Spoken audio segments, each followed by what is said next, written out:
Welcome once again to Commander by Danon. Earlier this week, we had the 4 face commanders of the upcoming Final Fantasy set revealed, as well as a few other spoilers. Though the set doesn't come out until June, WotC likes to keep us hyped. Well, to be honest, I was already hyped for this upcoming set, and these commander cards have me even more hyped.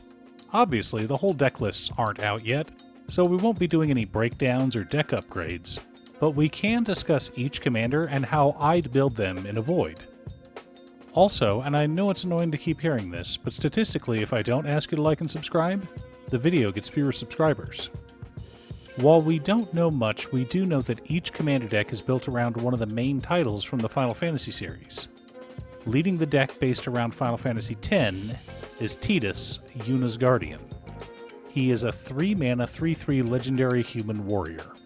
At the beginning of combat on our turn, we may move a counter from target creature we control onto a second target creature we control. Additionally, whenever one or more creatures we control with counters on them deal combat damage to a player, we may draw a card and proliferate. But we may only do this once per turn.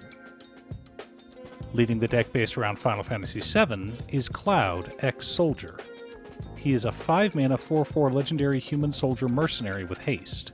When he enters, we attach up to 1 target equipment we control to him. When Cloud attacks, we draw a card for each equipped attacking creature we control. Then, if Cloud has power 7 or greater, we create 2 treasure tokens. The Final Fantasy VI deck is led by Terra, Herald of Hope. She's a 3-mana 3/3 legendary human wizard warrior. At the beginning of combat on our turn, we mill 2 cards. Terra gains flying until end of turn. Additionally, whenever Terra deals combat damage to a player, we may pay 2. When we do, we return target creature card with power 3 or less from our graveyard to the battlefield tapped. And our 4th deck, based around Final Fantasy XIV, is led by Y'shtola, Knight's Blessed, a 4-mana 2/4 cat warlock with vigilance. At the beginning of each end step, if a player lost 4 or more life this turn, we draw a card. Additionally, whenever we cast a non-creature spell with mana value 3 or greater, Y'shtola deals 2 damage to each opponent, and we gain 2 life. Okay, I'm gonna geek out a little bit about the lore behind each of these characters, and then go on to explain how their mechanics tie in with the characters and the story. But before we get to our speculations, a quick word from our sponsor, Ultimate Guard. I know I'm sponsored, so you may not believe me, but Ultimate Guard katanas are the best sleeves on the planet. They have gorgeous colors like these black ones, are durable and long-lasting, and an absolute joy to shuffle. Let Ultimate Guard protect your cards with katanas. Pick yours up today at your local game store, or order them on Amazon. Link down below. Final Fantasy X tells the story of a star blitzball player getting sent through time to try and stop a world-ending monster. Think the plot to Space Jam, only without Bugs Bunny. Additionally, Final Fantasy X had a unique power system, where you could put spheres in a giant grid to assign powers to each of your characters. You get spheres to put into each character's grid as drops from combat. So moving counters around makes sense, as does proliferating during combat.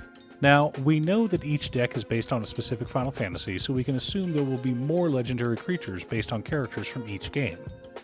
The Magic community on Reddit believes that Yuna will be the other face commander for this deck, which makes sense to me.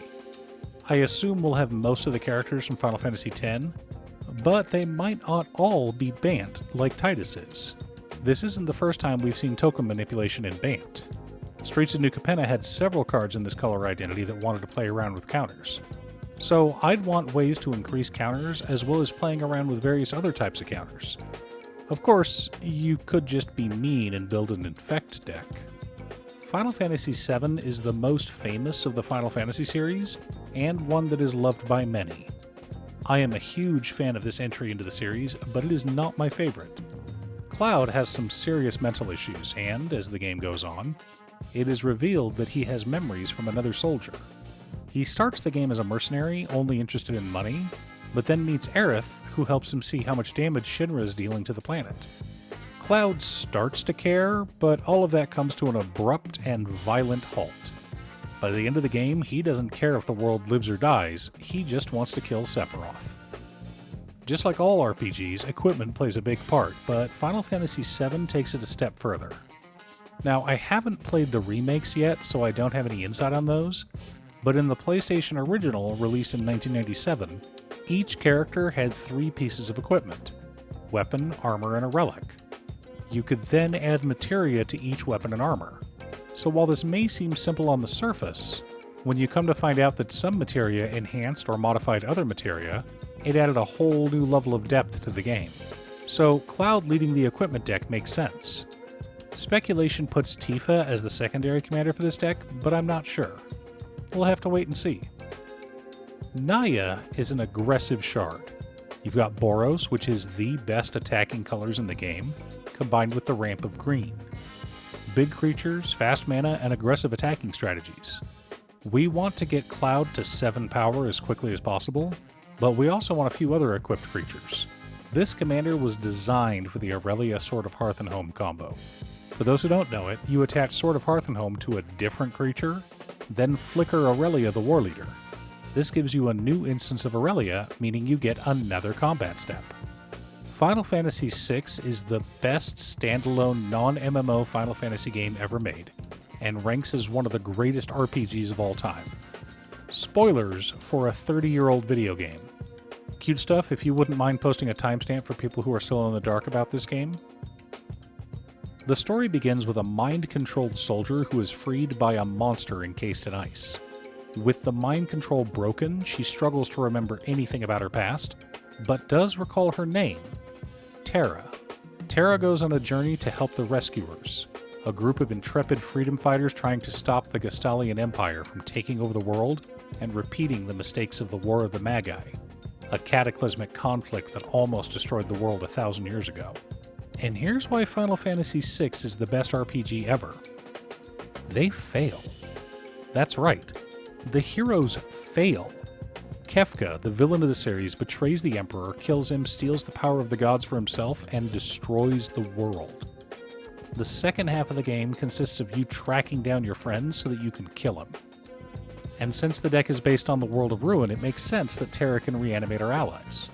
Now, Terra's only the main character for the first half of the game.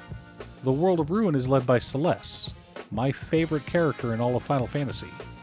I assume she's the secondary commander of the Final Fantasy VI deck. For this deck, I'd want some self-mill, looting, wheels, maybe even tutors that put cards directly into the graveyard. Since the focus will be on smaller creatures that our commander can reanimate, I'd probably also want some extra combat steps, as well as haste effects, especially since Terra brings back creatures tapped. So having cards that untap all of our creatures, as well as effects that give our creatures haste, will ensure we close out games quickly. After all, Final Fantasy VI is all about teamwork. There are 14 playable characters in this series, so building this as a go-wide deck is a good idea. Finally, we have the Final Fantasy XIV deck led by Y'shtola, who is Best Girl. For those who haven't played this amazing game, Y'shtola is not the main character. You are, as the player. Early on in the game, you join a group known as the Scions of the Seventh Dawn, a group of powerful, skilled, and intelligent individuals whose primary goal is to keep the realm safe from outside threats. They don't involve themselves in politics, but when the goblins summon Titan or the Amalja summon Ifrit, they step in to help handle these demigods. Now, Y'shtola is specifically here as a member of the Knights Blessed, which means this deck is built around the Shadowbringers expansion. The name of this deck is Scions and Spellcraft, which makes sense, as the Scions who were summoned to Nordrant are almost all casters. Alize is a red mage, her twin brother Alphino is an arcanist, Oriange is an astrologian, and Y'shtola is a thaumaturge. Only Thancred has issues channeling Aether, which is why he class changed to Gunbreaker. So it's no wonder that the deck would be Esper with a focus on spell slinging. Now, we also believe that another caster, the villain of this expansion and the best villain in any Final Fantasy game, is the other commander for this deck, the Ascian, Emmett Selp. As far as how I'd build this deck, I'd want as many cost reducers as possible. Y'shtola cares about us casting spells that are 3 mana value or higher.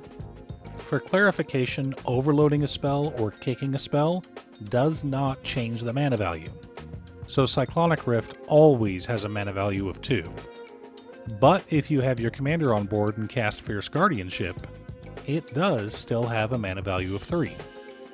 Honestly, I'd want to run a ton of cost reducers in this deck, as well as some stacks effects like Ghostly Prison, to dissuade our opponents from attacking us, as well as stacks effects to slow them down. I know there were a bunch of other cards spoiled in the stream on Tuesday. Don't worry, I plan on building decks around every single legend from Final Fantasy, but a few of them will have to wait until we get closer to the set release. I want to stay at least somewhat thematic and use as many Final Fantasy cards as possible from the set. So, which one of these commanders are you most excited by? Have you pre-ordered any? Leave a comment below. Thanks for tuning in. Once again, a huge shout out to my editor cutestuff. I couldn't make these videos without her. If you'd like to hire her to edit your own videos, she can be reached at cutestuff.edits@gmail.com. Link is down below.